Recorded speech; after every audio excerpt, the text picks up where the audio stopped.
For every woman who pours out and wonders who pour back in, this one's for you. Guard your heart, 'cause everything flows from within. You've been the river they lean on. Cup after cup you stay kind, but there's a quiet that's yours still, a room in you locked inside. You hold it down, never loud, still that grace finds you somehow. So let it rise, let it flow, let it show, let it glow. What they missed in you, what was always true. These are the hearts of women, the hearts of women, deep as the water, strong as the storm, flowing with purpose. We were reborn. You are not alone, not alone. No, you are not alone, not alone. These are the hearts of women. Sing it again. Grace in the fire, crown on your head. Every tear that you cried, water the seed instead. Stronger than you know, you know. Stronger than you know.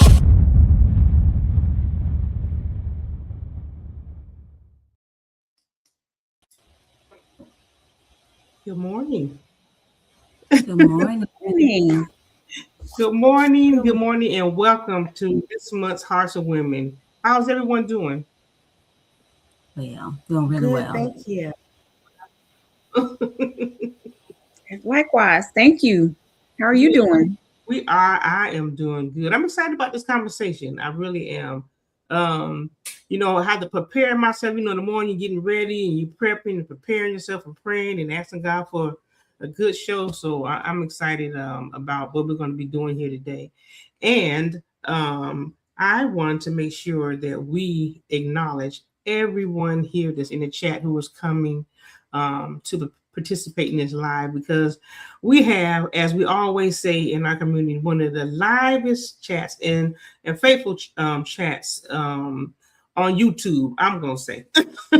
So I want to make sure that I personally thank everyone for being here who's in the chat so far. Crystal Everett, thank so much for Innovative Consulting and Solution Services for being here.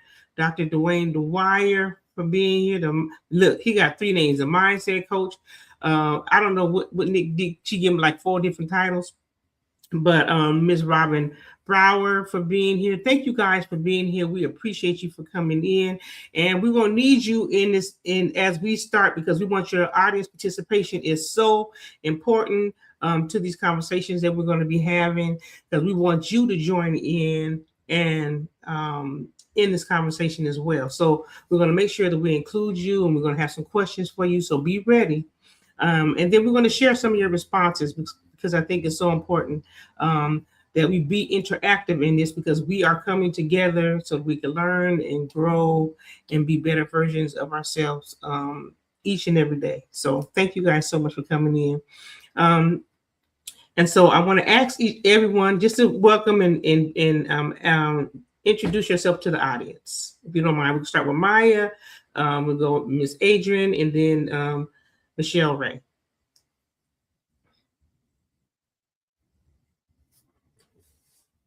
Is Maya? Yes, Maya. Okay. Good morning. My name is Maya. Thank you so much for inviting me to speak today. This is different for me, but I appreciate the challenge, and I'm excited to be here. Thank you so much for being here. We appreciate you joining us today.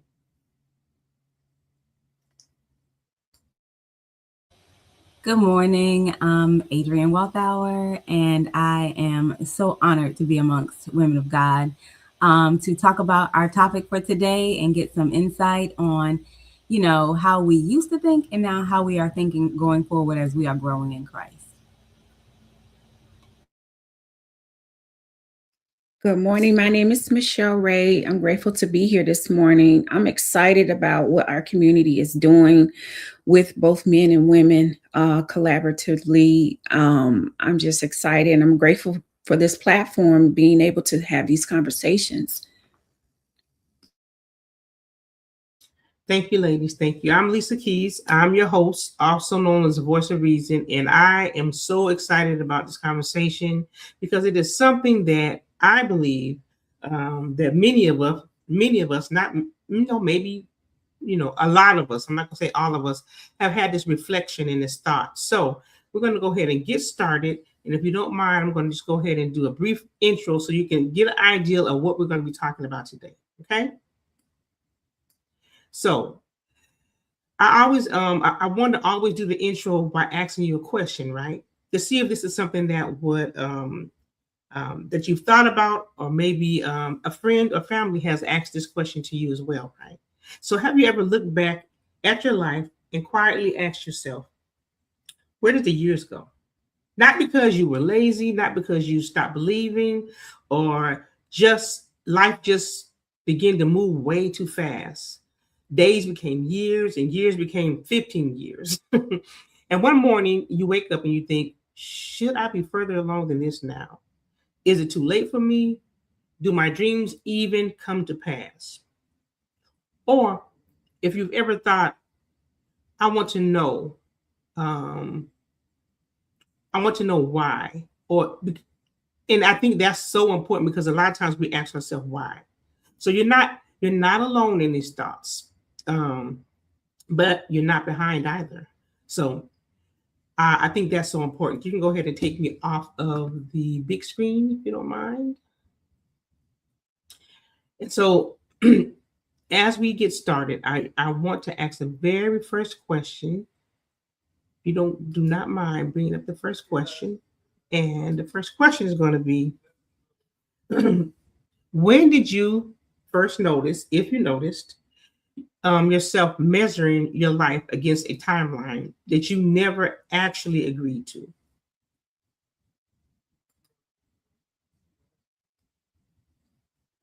I'll jump out there first. I love this question. I thought it was a very self-reflective. You had to really dig deep to answer the question. And so when I realized I was spinning my wheels, living according to the timeline someone else set for me, that's what resonated. The wheel spinning wasn't just about my lack of visible progress. It was about running an engine built for someone else's road to travel. Um, it could put me in a space of being exhausted or exhausting myself completely and still arriving nowhere real because the designation was never mine to begin with. It was inherited. And then when I say inherited, I think about our parents' expectations, our church cultures, um, unspoken script from, people, friends, group spaces, a cultural clock that says by this age, I should have this, and this. By this year, I should be there. So I adopted the finish line without ever agreeing to the race.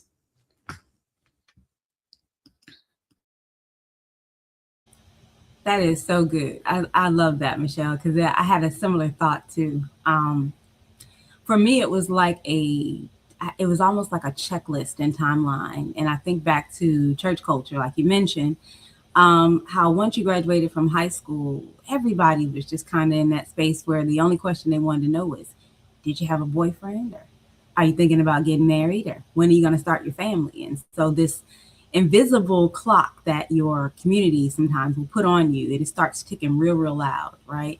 And I think that's when we start making some of the most detrimental mistakes. And for me, it was, okay, so I finished high school and now it is time for me to go to college and I got to get married and I got to have kids and I got to have, what they call it, the picket fence and the 2.5, whatever.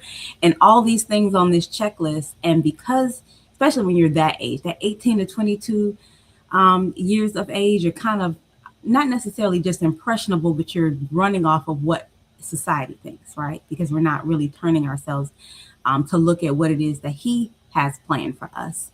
And so when I thought about that, it also led me straight to Jeremiah 29:11. If he has the plan, then why is this checklist and this timeline so significant? And why is it that we measure ourselves against us. Because if we are busy about his work and his word and walking behind him, then in chasing behind him, he has the plan. Why am I chasing behind what society, what my community, and all those things have put upon us, pressure us to get done in a certain timeline?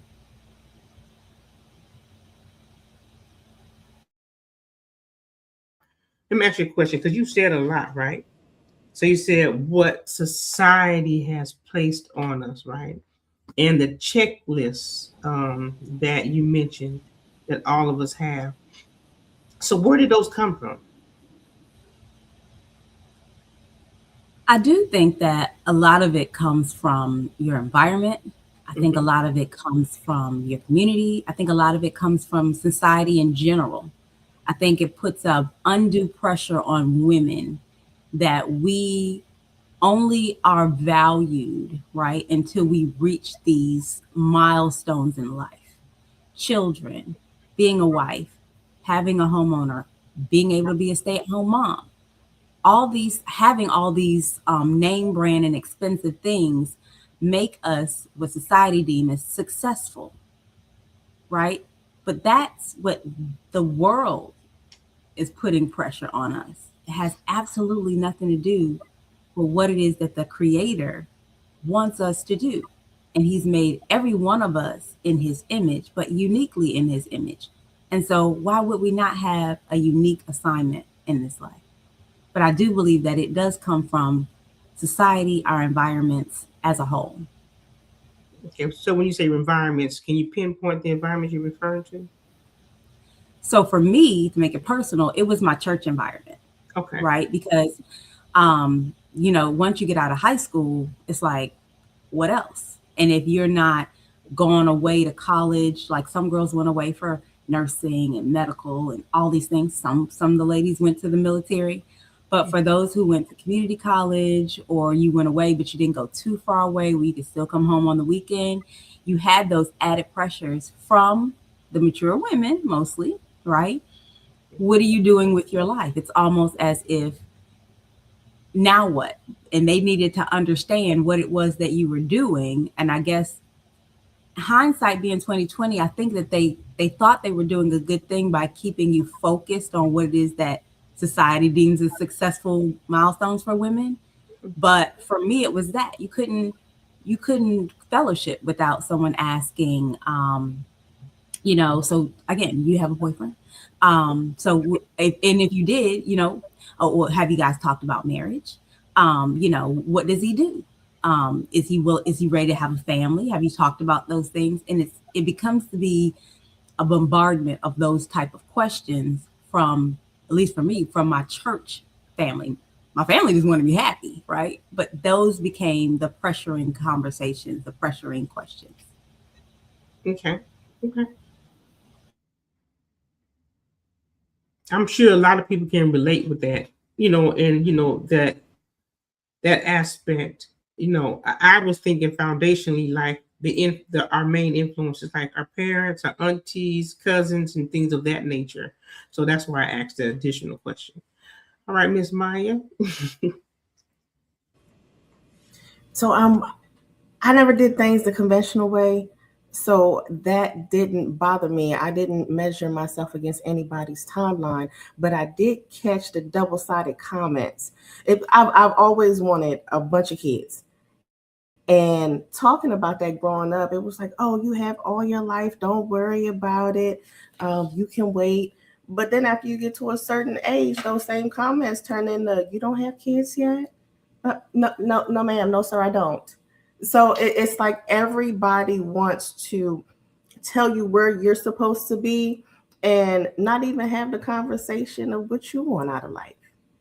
So it didn't bother me what other people thought or where other people thought that I should be. I just knew that I had a goal that I wanted to get to, and that's what I stuck to.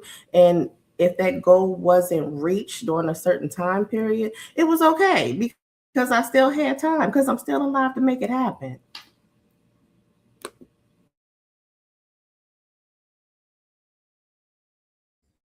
So do you think, or have you ever heard or have you ever thought this? The time equates to your value. Because I think I heard Adrian mention something similar to that.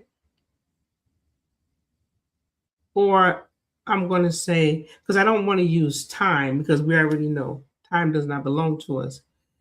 But do you think the cost that you paid for the things that you experienced, did they equate to your value?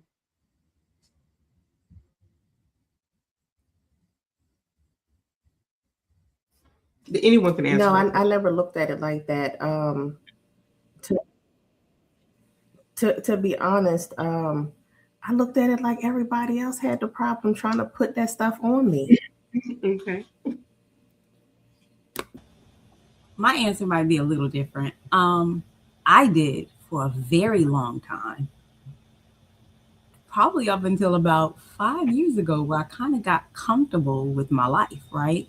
So I didn't get married to my late 20s, which was according to society's timeline, I was behind. And then I didn't have children, right? And then my marriage ended. And then it almost seems like the pressure tripled, right? So what are you gonna do now? Like you gotta find somebody. Are you looking for somebody? Why you don't, are you dating? Are you then it came from everywhere.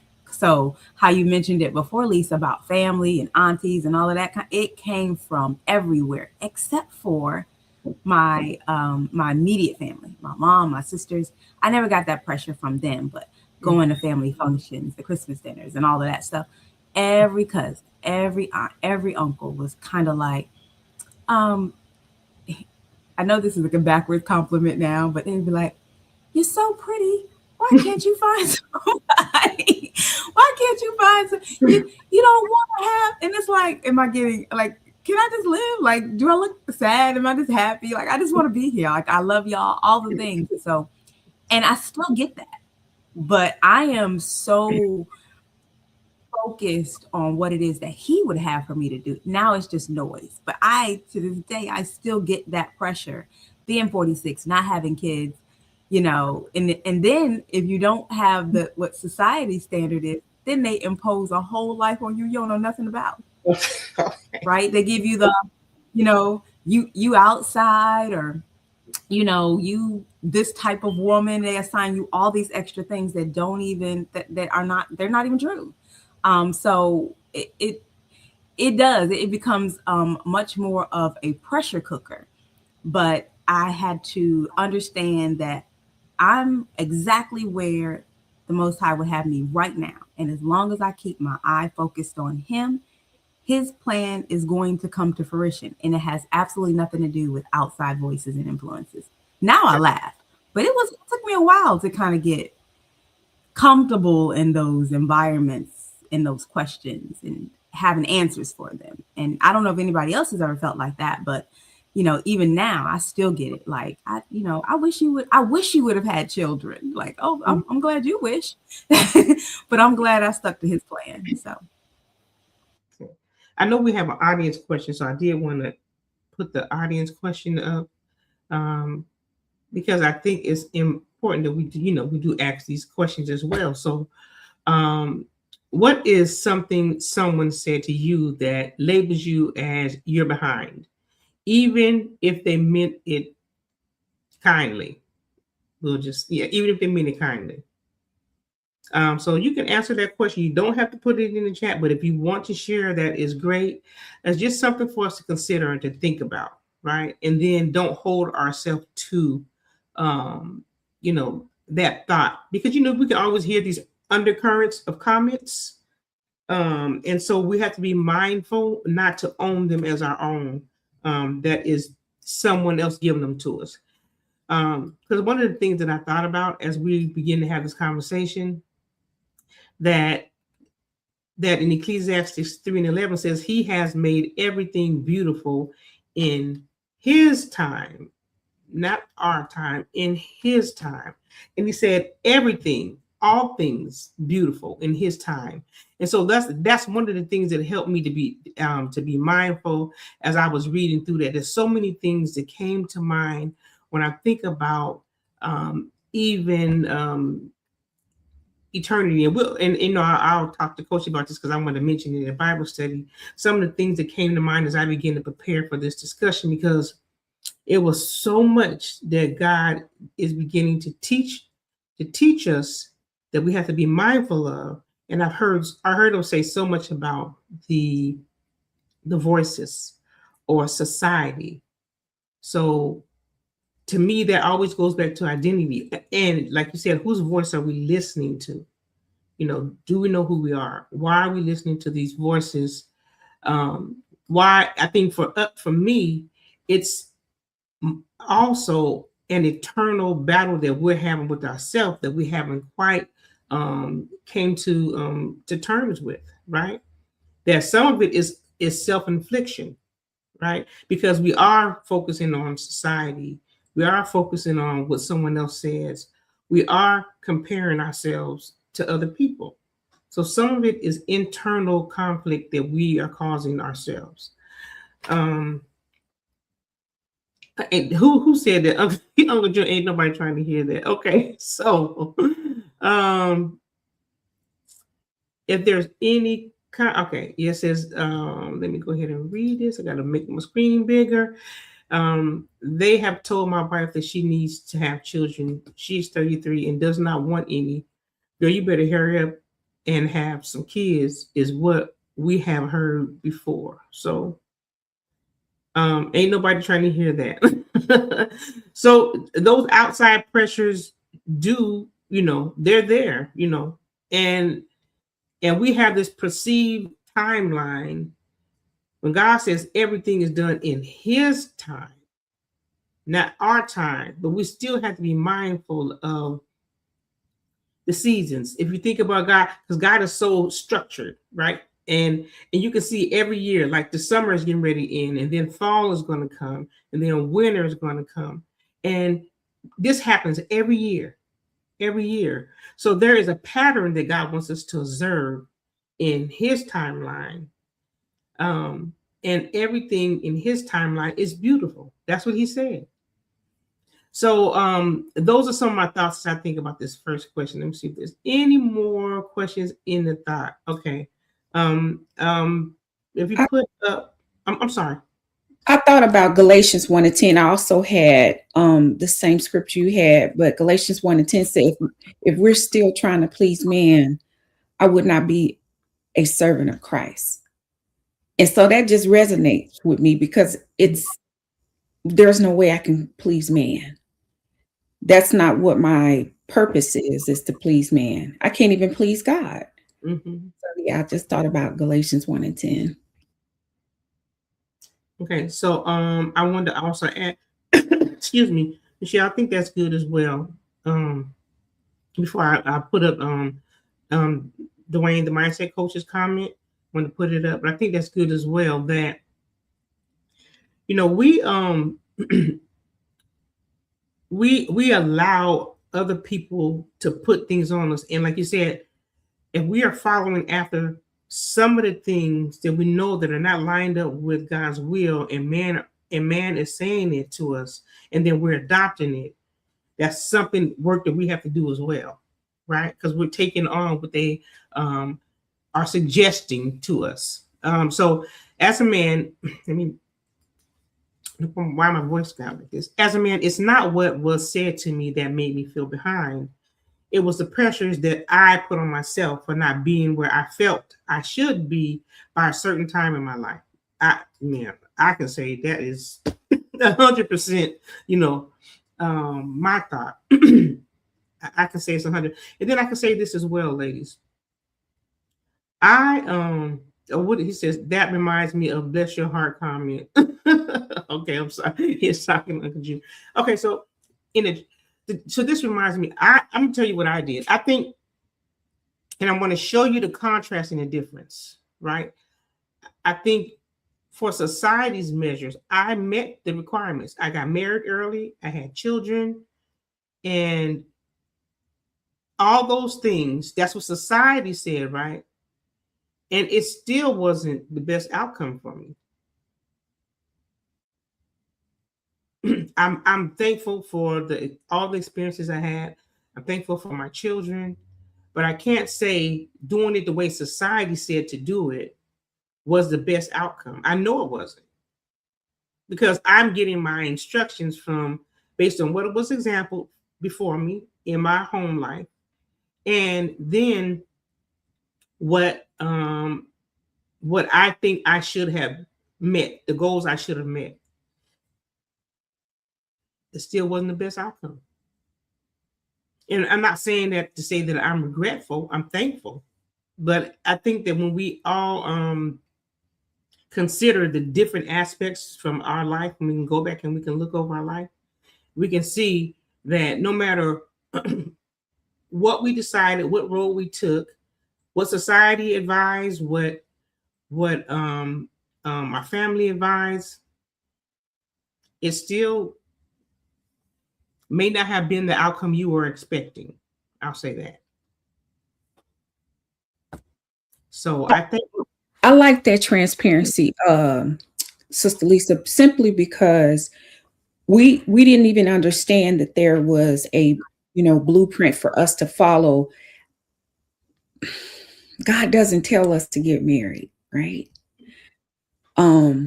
He said to fear him and keep his commandments. And I believe all those other things will be added. So we're not concentrating or even thinking about anything that he said to us in the beginning, even as children in childhood, adolescent time frame. We're focusing on trying to get, as they say, get the goal, hit the goal. And we're being fed all these things from different perspectives and different people, not knowing that if I just stay here in this book, all of my indiscretions and trials, I'm going to have them. However, the outcome is going to be a little bit more tailored to giving him the glory, if that makes sense. So we didn't do that. So we did it on our own accord. We did it our own way. And this is what we're ended up with. As to say, you shall receive your reward. We gotten what we put in it. So I was just thinking about that as you were speaking about that. If we just studied that, stayed there, then our outcome probably would have been a little bit different. Yeah. But again, God makes everything beautiful in his time. So there's no regret. There is no regret. And before we go to our next question, I want to also let the audience know that this code right here, you'll see it right in my box, the community support code. Everything goes back into our community. If you want to donate to our community, and you can go to our YouTube channel, and you will be able to see all the podcasts we do. We do a Bible study. There's so much that we're doing in our community to strengthen our community and make sure that we are sharing information that we feel what we know will be valuable for you. So please support our community, and thank you for even joining us today. So every third Saturday, you will see the Hearts of Women. So please subscribe to our channel, and make sure you comment. Here we want to hear from you. So please comment, and if you have any questions, we will try to make sure that we can answer your questions during this time, because I think that's very important as well. So just wanted to say that. Thank you guys again for joining us and for supporting our community. Thank you so much. Now we want to go to question number 3. Excuse me. So, what is the difference between a timeline you set for yourself and a timeline God actually gave you?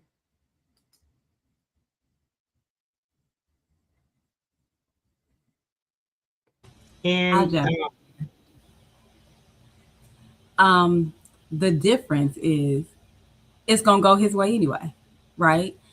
All these unnecessary pressures that I put on myself about some of the most minute stuff that doesn't even matter, even down to when, you're going to just purchase, patio. Some of the stuff that we put on ourselves is it's insanity. But I understand where it comes from. The pressure always comes from outside influences. But even like for if you want educational purposes, we use that for an example. I'm gonna have this degree in this time, and I'm gonna take a break. I'm gonna take this degree in this time, and then life happens in the middle, and then you look up and your pre-planned that you set for yourself destiny, and didn't even consult God in any of it. Because at the end of the day, no matter what we want to do, if it's in His will, it's gonna get done. But if it's not, we still gonna be chasing it. We're still gonna be added extra pressures for us. Every moment of our lives was predetermined by Him long ago. So all that undue pressure that we placed on ourselves is fruitless, right? And so when we're talking about that timeline you set for yourself, you really and truly need to bring those wants before the Lord, because if we're delighting ourselves in Him, what He wants would then become what we want. But the big difference is it's what we choose that we want for our lives, and we don't consult Him. Because if we consulted Him and we really and truly prayed and thought about some of the things that He wanted for our lives and the things that the scriptures tell us that we need to be focused on, then we would understand that our timeline isn't going to matter anyway.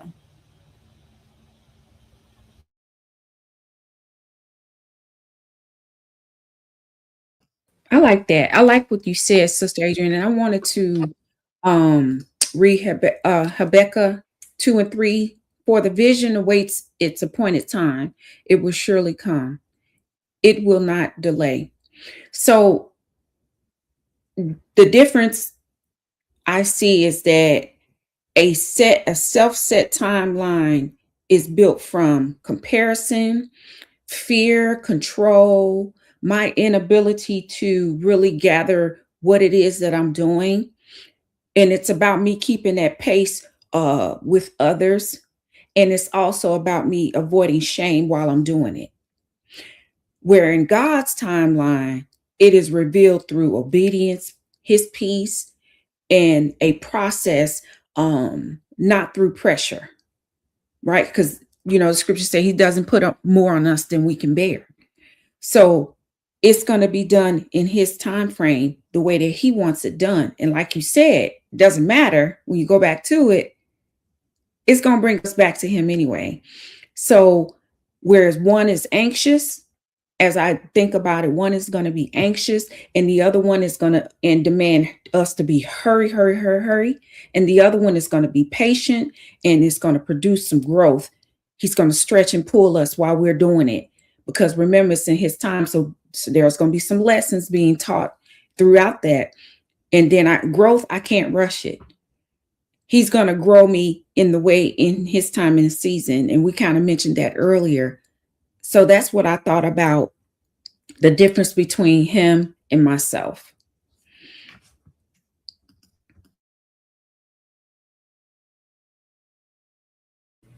Thank you, Michelle. I appreciate that question, and I'm going to ask Miss Maya to respond if she doesn't mind.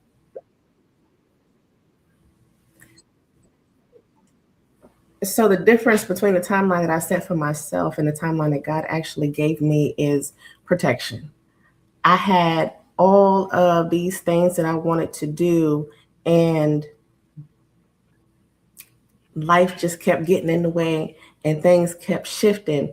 But when I looked at it in its totality, I could have been in spaces where things weren't going right that put me in a bad situation. So all of that for me was protection, and it's actually been happening my whole life.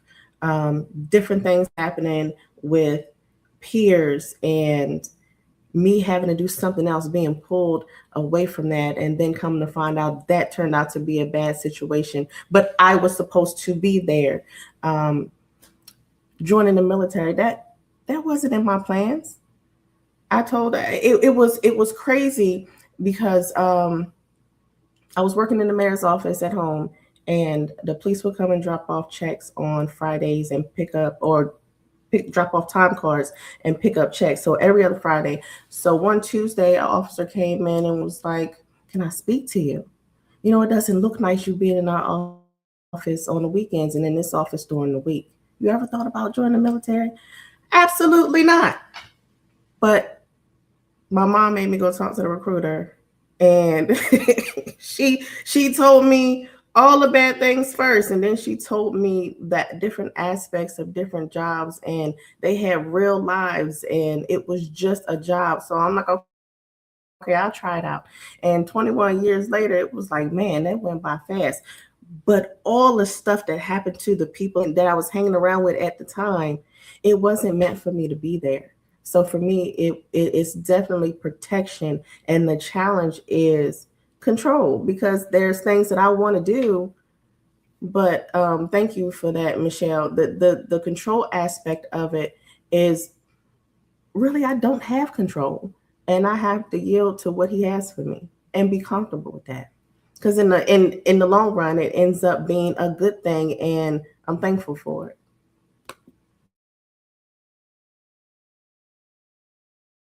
So I do want to get the question that we have pinned in the comments, but I wanted to say to Maya the exact same thing. Protection is my thought, right? So when I look back and I see the condition of where I was in that environment, and that God took me out of that environment, even though I didn't know I wasn't supposed to remain in that environment, I think that made the difference, because now I can see it. That was intentional. He took me out of an environment that was not going to be conducive to my growth. But I didn't see it in the moment because I was just going through the motion. But then when you look back and you can see and you can really truly observe, you can see the timeline and what God is doing. And listen, not saying that even though you were moved, all that was roses and peaches and flowers and skipping through the rose beds. But it did make me see that it was a better place for me to be than where I was removed from. So I wanted to add that. And then Ms. Brower had a point in here we wanted to mention as well. Thank you so much for contributing to the conversation, because we really want to hear from you guys. So ultimately, a timeline you set for yourself is built on expectations, while a timeline God gives you is built on trust. Now, I like that. I like that. Did we know that though? If we really go back, did we know that we were supposed to be walking in trust? I want just everybody can answer that question. I don't believe that we did, because again, first of all, we really wasn't studying the word to understand it. We was in church. I was in church, but that's how we were doing though, Sister Lisa. We were in church though. We was just there. We didn't even know our purpose. If somebody asked us what our purpose was, we'll say, come to church. We wouldn't know that our purpose is to obey God and fear him and obey his commandments. But that wouldn't have came out of our mouths back then. We were just doing the very best that we understood from where we was getting the information. And so Robin's comment was like spot on, because we didn't trust in God, because we were still doing things the way that we wanted to do. Ms. Maya, your thoughts about that one?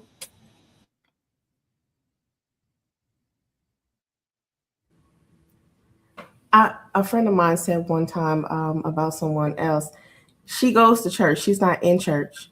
So when you don't know what the word is and you just showing up to the building, you're not receiving all that you're supposed to get. You're not learning the lessons that you're supposed to learn. So the trust, I can't say is there, because you don't know what you're looking for. Mm-hmm. Mm-hmm. I agree. And what about you, Miss Adrian?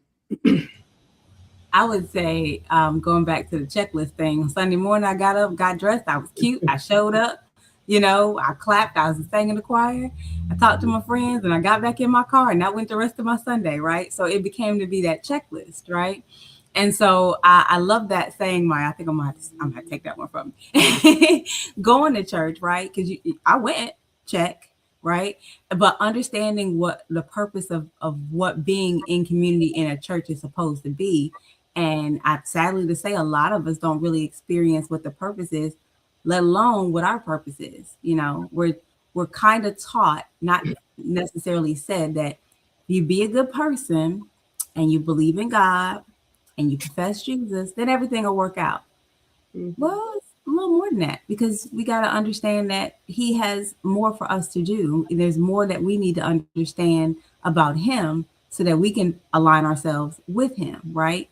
And so when it became the checklist, just the thing to do, the place to go, like you show up for work, then it does lose its purpose as far as what it is that He made it for. It's supposed to be for community. We're supposed to be there. We're supposed to, first of all, we're supposed to understand and learn the word at home and then go there to have that reinforced, right? But when you don't have the foundational parts of that, and you think that that's just something you're supposed to do because you're the good girl or you're the good guy or you're the good family or the upstanding family, the community people, all these titles that we place upon ourselves or society places on us that we have been kind of indoctrinated in, it doesn't have anything to do with for what our purpose is. And I loved that when you said that, because it actually comes full circle. That's that fight against what it is that society has put it on us. We start to adopt those things, and then we start to measure those things against not only the blueprint that society has, but then we start to measure those things against our peers too. Well, she got married and I'm still looking for my husband. Or, well, she's got 2 kids now, I only got one, I got to hurry up and have another kid. Or, okay, well, she had her kids really early and now I got kids that are younger, and our kids are graduating from high school and now they're taking vacations and I'm still here packing lunches and all those things. And then you got me and I ain't got none of those, and I'm just like but like, I'm so grateful now that I had to go through all those things, all those thoughts, all of the junk, filtering some of the stuff just to have the one still moment with Him, asking Him what it is that He would have for me to do.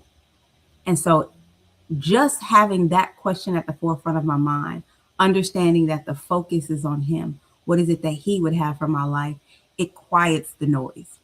And it's loud, but it quiets the noise, because then I just bring that center point that just goes right back to Him.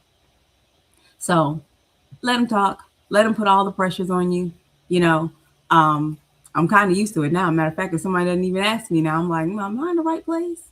But every time they ask, it makes me focus right back on Him. It puts my focus right back on Him, because I don't take all that junk in anymore. That's good. So for somebody who's listening, right, and who may be experiencing some of these pressures that you are talking about now, right, and there were a couple things that you said that I really wanted us to highlight, because now we're talking about church culture, upbringing, foundational teaching, and the things that we learned growing up as children, and the influence that we got from our parents and our environment, right? So when you said what I heard was a social club. That's what I heard. What I heard was we were socializing.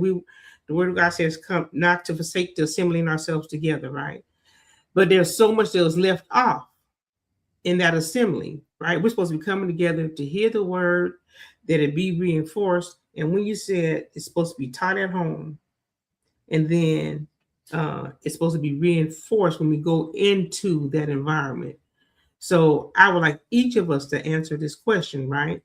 So do you think that those teaching at home would have helped when you went into this, the saints coming together to assemble themselves together? Do you think that would have helped you in understanding being taught at home first and then being reinforced? I believe so. The whole entire posture of the church building, the people in the building would have been different. The posture would have been godly instead of, we understand we can do some backbiting and, doing things outside of what he's asked us to do. But the posture would have been, the focus would have been him. So therefore, it wouldn't have left room for us to even get involved with anything else because we come in to hear the word. We're coming to hear the prophecies go forward. We're here to hear the prophetic word. His word is prophetic. And so outside of that, we did a lot of other things. It did become a social hour. Hey girl, when we going out to eat, girl, ooh, look at her shoes. Girl, ooh, I love mother's hat. She focus is just all over the place. So yes, ma'am, I think the posture of the entire church inside the building, not, and with the kingdom and being in the body of Christ, our posture, we're seeing it now. It would have just been a different back then. The posture itself, everybody's focus would have been one mind, one unit, one Christ, one body.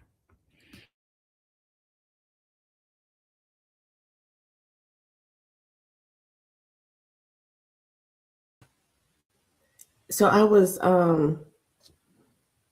sent to church on a church van that came around and pick up the kids. So the lessons that were taught were received, but that same in that same token, everybody at home was still at home and the kids were at church.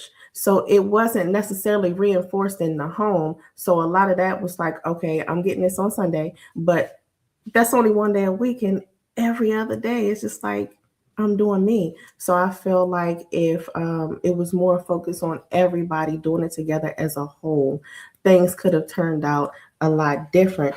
But then in the same token, I think about lessons learned, because all experiences, good and bad, are learning experiences. And had things been different, I wouldn't be who I am today. So, but I do feel as though it needs to be a whole family thing and not just go ahead and go to church and lead the grown-ups to do what the grown-ups want to do. I think that everybody needs to be involved in order for the children to be able to grow up with a good understanding that's going to stick, because not everybody that was on that Sunday school van was doing what they were supposed to do growing up. Oh my God, I love these. I love that aspect of it, right? Not being taught at home, but you still have some exposure, right? And then you took us back to that the Ecclesiastics 3:11. He have made everything beautiful in his time. Because when you think about everything that we learned, we experienced, every trial and tribulation that we endured, it made us who we are today. So in his time, it's always going to be beautiful, no matter what. That's what it took me back to when Maya just shared that. So thank you, Maya, for that perspective of the question. Miss Adrian, did you respond to it already? I did, but as I was sitting here listening, I had a thought, right? Because we're talking about church culture and how we are not quite there to do what the purpose of it is, right? Mhm. And I thought about when you said social club and all the things that happen. And I don't know why this just jumped into my head, but although we're talking about some of the experiences and the pressures that we have, especially as, younger girls or younger women growing up, I think about the girls who, got pregnant in church and very young. And I don't know why this never dawned on me, but I can only imagine even the pressures that they got, right? Or young and just being in the neighborhood, right, in the community, and they were very young, and the pressures that they got, the ridicule, the all of the negative feedback and or positive feedback that they could have endured, and where it took their self-proclaimed timeline, what pressures society put upon those young ladies. um, and I didn't talk about the other side of it, but I do know community and church has such a for those of us have gone has had such an impact on us, especially younger growing up, how some of those pressures also affected them, right? And even though it would not have, not necessarily wasn't, my particular circumstances, but I can only imagine that type of pressure, and then having your own timeline, and then not having the environment that you are learning about Christ at home and supposed to be reinforced in the church, and then just being a young woman growing up or a young person growing up and all the pressures that come with that. And it just, I feel like the Holy Spirit just pricked me to say there's another side to that too, right? So those that didn't meet the timeline, and then you have those who sped the timeline up that society gave us and the pressures that come with that. But just understanding that he knows the plans. He knows the plans he has for us. And like you said, everything in his timing. But that just came to mind, and just kind of wanted to explore that a little bit. Well, as Maya said, while they was on that church bus, everybody wasn't doing what they're supposed to be doing on the church bus. That's what she said. So you had to be mindful, because there were some missing elements in the upbringing, right? There was some lack of instructions. So then we have consequences because there's no direction. And so because the lack of instructions, then you're subject to the rule and the stairs, as was put it in the was placed in the chat, the stairs and the consequences of others. And I remember growing up in that era where if the girl was pregnant, that they will always say it's always going to be your baby, and it's not going to, and he's not going to be responsible. He's going to leave. You would hear all those things. That was a scare tactic of teaching you, versus saying, versus teaching that this is what God instructed us to do. This is why he gave us these instructions to live our life in this way, because this is kingdom. It's a more healthy environment for you, for your family, for your children. So some of those basic elements of teaching and bringing a family up some of them weren't taught, because there was so much other stuff that we were hearing in those environments. Now, I grew up telling my age, in the 70s and the 80s, as a young child. So those are some of the things that, that I remember as you guys were talking, that I remember that was, being said. And so we have to be mindful of those things. So Crystal said, my daughter got in trouble on the church bus. So I know, listen, Crystal didn't play with the kids. Crystal did not play with the kids. And then, but you know what, when Maya said that, you have to think about it, right? Because that's what happened a lot. The church buses, the children were placed on the church buses. They went to church, and there was someone else teaching them what they should have been being taught at home, right? So they was missing information. So, there's going to be this level of mischievousness in them, because they're like, well, I'm over here just to have fun. I'm just trying to get out the house. And get free snacks. They get yeah. Mm-hmm. So when you think about that, right? When you think about all of that foundation that we grew up under, right? And then we still are comparing ourselves with these timelines. And when you really consider the aspect of everything and how we could have done it better, it does truly make you think into it. It really does, right? And so I want to go ahead and go to the next question. I think it was question number 4, I think. Okay. So, and I think we probably touched on some of this, but what does saying stuck in I'm behind actually cost a person over years? Not just on a bad day, but what does staying stuck in I'm behind actually cost a person over the years? You keep on having this mindset that I'm stuck. I can't move forward. What does that cost you year after year? I'll jump out there and say peace of mind. Um, it it Peace those of mind. Constantly. You going, Maya? You going Thank in and you. out? Constantly comparing yourself to somebody else or to a timeline is undue stress that could possibly lead to anxiety and depression from having to meet line or the stresses of having to meet that timeline. So it's peace of mind. Okay, but you can go ahead and finish up, Adrian, because you guys were saying the same thing. But Maya just having some little delays. I can see she's freezing up, so she may not be hearing. So she's not interjecting and over talking you. I think it's just that her connection is a little is freezing up a little. no, Maya's fine. I love that we were on one accord right there, Yeah. right? Yeah, absolutely peace of mind. Everything she said, right? Ditto for everything that she said. And you start to do this comparison thing, right? That it steals your joy. That's what scripture says, right? It's going to steal your joy. And you can't even be happy about some of the smallest things that you get excited about, right?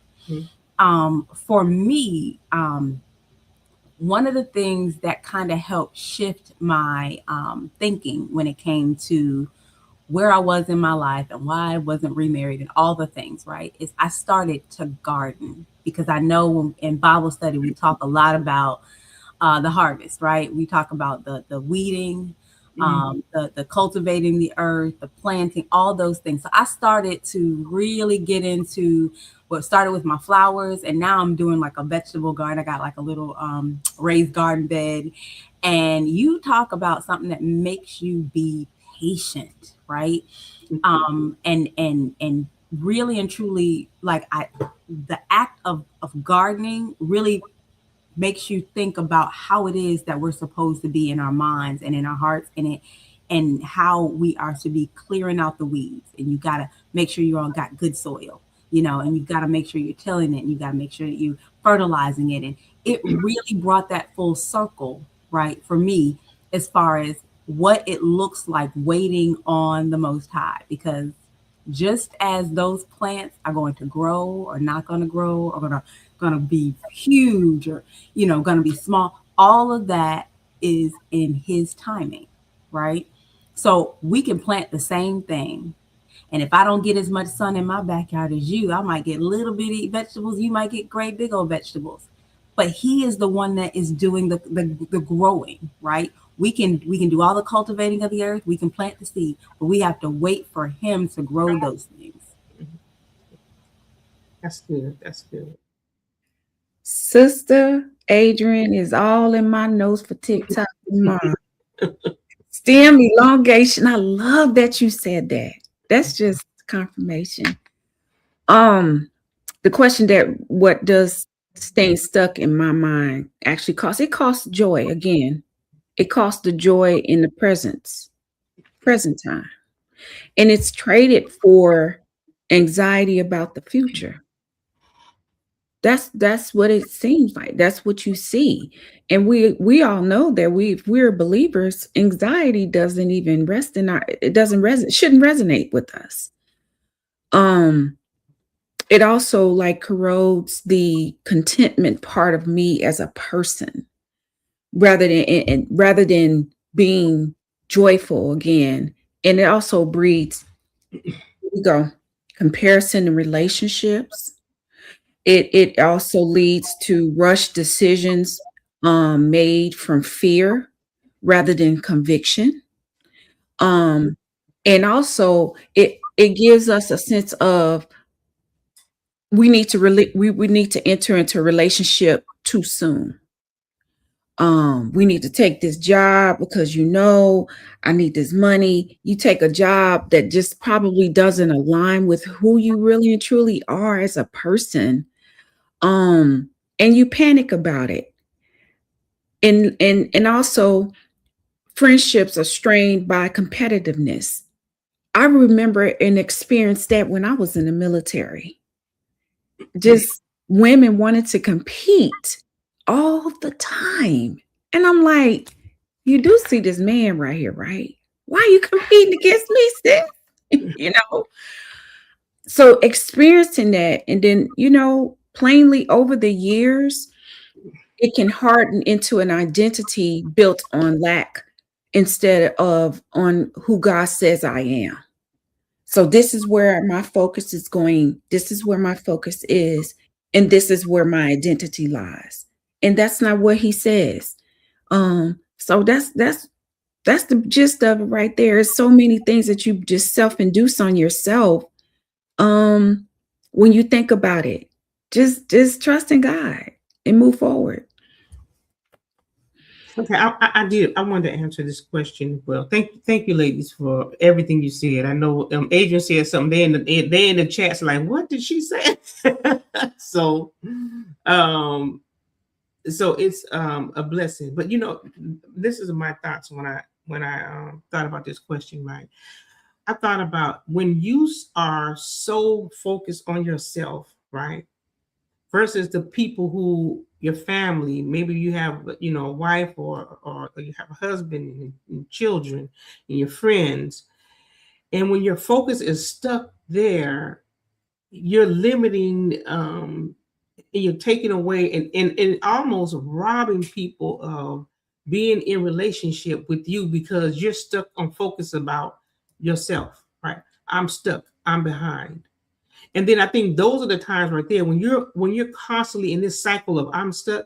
I think those are the times you need to come to a solution. You need to have someone who's accountable with you and say, listen, I think it's time for you to go, maybe talk to someone, right? Get some advice. Find out why you are staying in this cycle of I'm stuck, because it's not helping your family or the people who are around you and your children. They need to see you in the very best light that they can see you in, because that is going to impact their life moving forward. So when we stay in that mindset that I'm stuck, I'm behind, I didn't achieve this, where that's, to me, that's being self-centered and is focusing on me. Now, I am responsible to do this self-examination, consider my ways, and do this work to make sure that I am the most healthiest being that I can be for the family that I'm a part of. Yet I cannot make it all about me, because in a marriage, you're one flesh. So if it's affecting you, it's affecting him or her. You're married, So, and then your children are seeing this. So it's so important that we do the work. We recognize this cycle that we may be going through, and we talk to someone about it, because it's important for us moving forward, and then moving forward in the environment that we're creating, for our family and our children and their examples. Because guess what they're going to do? They're going to take that same comparison that you are using. I'm stuck, I'm behind. They heard you say it. They're going to take that same mindset with them when they go. Train up a child in the way that they should go. What are you training up? What are you putting in them that they should go? Are they taking that with them? And now, are they going to have to go do the work? Yes, to unpack, to understand why they're feeling this way. So those are my thoughts when it came to that question. And I just think it's important for us to really, truly take our time to be mindful of when we get to this place where we feel stuck. Go seek someone outside of yourself. That's why it requires two of us to be in relationship. It requires both of us. So I just wanted to say that.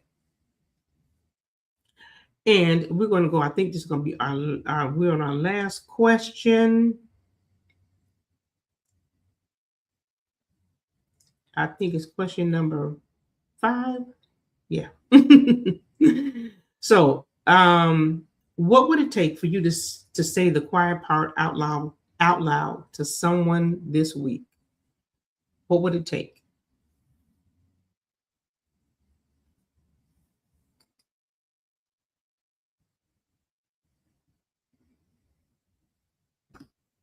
I think it goes back to a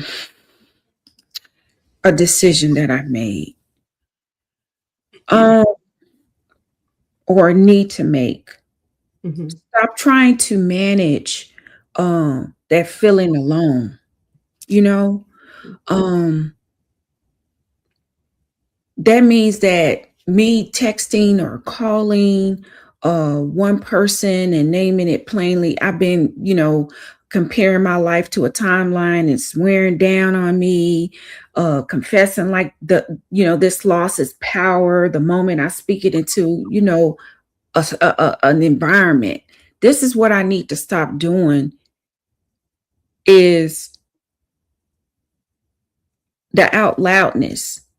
Like, we're not supposed to speak things into our existence. When we say things out loud, we're pretty much putting it into the atmosphere and calling it what it is. Mhm. So the moment I make a decision to stop doing that, and how do you feel alone when we understand that God is omnipresent? He's omnipotent. He's everywhere. So am I feeling alone just because I want to say that? Or am I really alone because I don't know him? That I think about that, and it was funny. I kind of talked to Coach about during Hurricane Helene, my walls like closed in on me. I was like, I am by myself. And I said, but Michelle, you're a believer. What are you doing? But the house was so quiet and so still. And I just found myself in a place of not even understanding what being alone really looked like. I looked at it as an emotion instead of him being with me always, and have always been. Um, so I kind of see that's the quiet part of, like you said, safe this week. Just confessing that the loss of power the moment I speak it into a safe company of a person that I understand is a trusted person or trustworthiness person.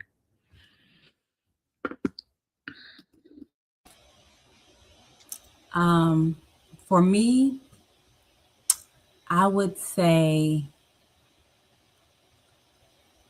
the quiet part out loud would be to get rid of the standard that society is putting on you.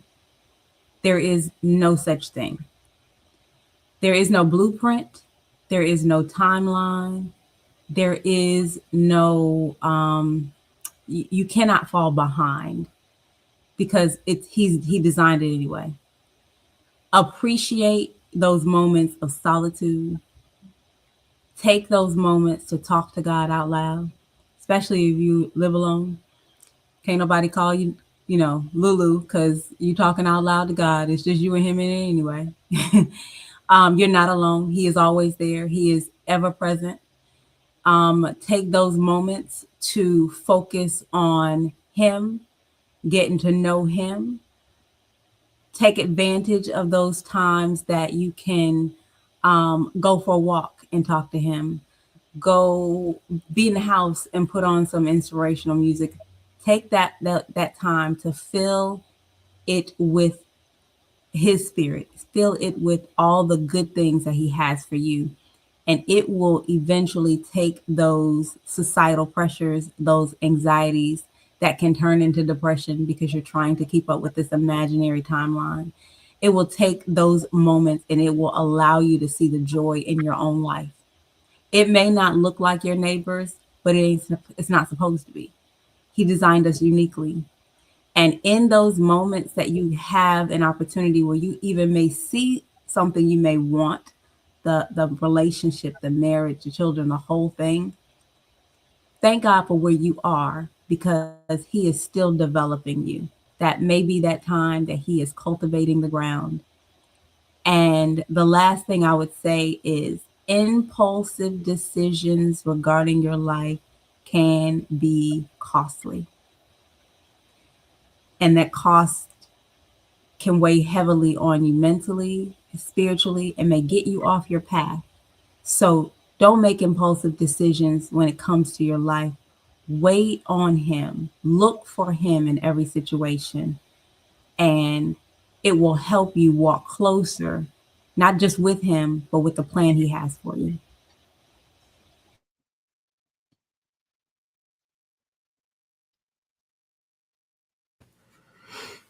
What would it take for you to say the quiet part out loud to someone safe this week? For those people who may be introverts, I would say to be mindful of who has your best interests at heart and speak up to that person, find the intestinal fortitude to be honest with that person. But you have to be honest with yourself first as far as what your needs are and who can help you. I have two people that I am completely transparent with, and it's difficult when you're used to doing things on your own. You're used to managing and fixing problems. It's hard, but you have to again be honest with yourself as far as who has your best interests at heart and who can help you through those hard times.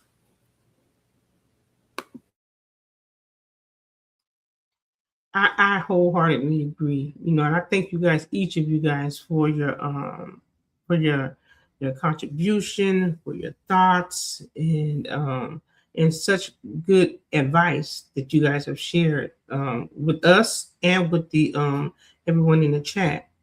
If that for me to answer this question, um, and when I think about a place that is comfortable and safe, I think about community.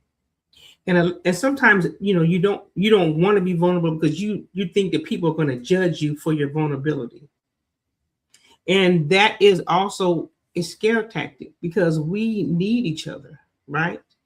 And I hear Coach say, he asked this question, so, who am I? Who is the person you're talking to? Do you really understand that they're in relationship with you and they have your best interest at heart? And I think that's important to understand as well. So if you have a community, and I think Maya mentioned it, being an introvert, um, or and you're so used to handling everything and doing everything and making sure that everything is in order and everything is running the way it's supposed to be, those are really the people who need to sit back and say, let me think about this, because I'm taking care of everything and I need to be mindful of my mental as well, because if I do not, then I'm not going to be good for anyone else. And I know that's difficult, especially because I run my own business, and it's a lot that I have to take on. And I think that I can do it all myself. Well, I know now that that is not true. It's never meant in this life that we live. We are never meant to do anything alone. Never. And if anyone says that I did this, no, you didn't do it all by yourself. Stop it. If you just think about it, you did not do it by yourself. There was someone who aided you, but you may not want to attribute them to being the one who helped you. But they did. We can't do this. We can't take this journey alone. We have to do it together. And so I think it's important for those who have a community who can sit down and who can, say, hey, this is what I'm thinking. These are my thoughts. Or maybe say, I may need to go to therapy. That may be the thing that you may need to, say out loud, right? I think it's time for me to go to therapy and talk to someone, because it's so important. There used to be a stigma in our community where that wasn't something that we did, but now I think more so we're open to, making sure that we can, to talk to someone. But I think for us, we have a really good community, and we can be transparent with each other. So I think that's important as well. So I just want to say that, in closing, that it's so important that you have a community and someone that you can talk to. Don't stay stuck. You are not isolated. You're not isolated. If you need a place to come and fellowship with, we're here. I hope you've subscribed to the channel, and we're here weekly. We don't just do this once every third Saturday. We do something weekly. And we do a lot. We are together often. So if you want to be in the environment, even if you want to just come and listen in, I think that's important for you to have a place that you can call community. And we want to just do that formal invite to anyone who is listening and who may not have that place where they can come and they can learn and we can grow together. It's not a social club, but this is a place where we're coming together with the kingdom mindset so we can grow and learn and have a what did Christ said, I came that you would have life and have life more abundantly. And that's what it's about. Each and every day, each and every week that we come together, and we're so thankful for this opportunity. So thank you again for joining the Hearts of Women, and we will see you next month on the third Saturday at 10:30 a.m. Eastern Standard Time. Until then, have a wonderful month. She the first one up early. Late night prayers by the bed. She keep the peas at the table with a smile and a stare. They call her when it gets hard. She still got joy in her yard. So let it rise, let it flow, let it show, let it show, let it glow. You don't have to prove you were born to bloom. These are the hearts of women, the hearts of women. Keep as the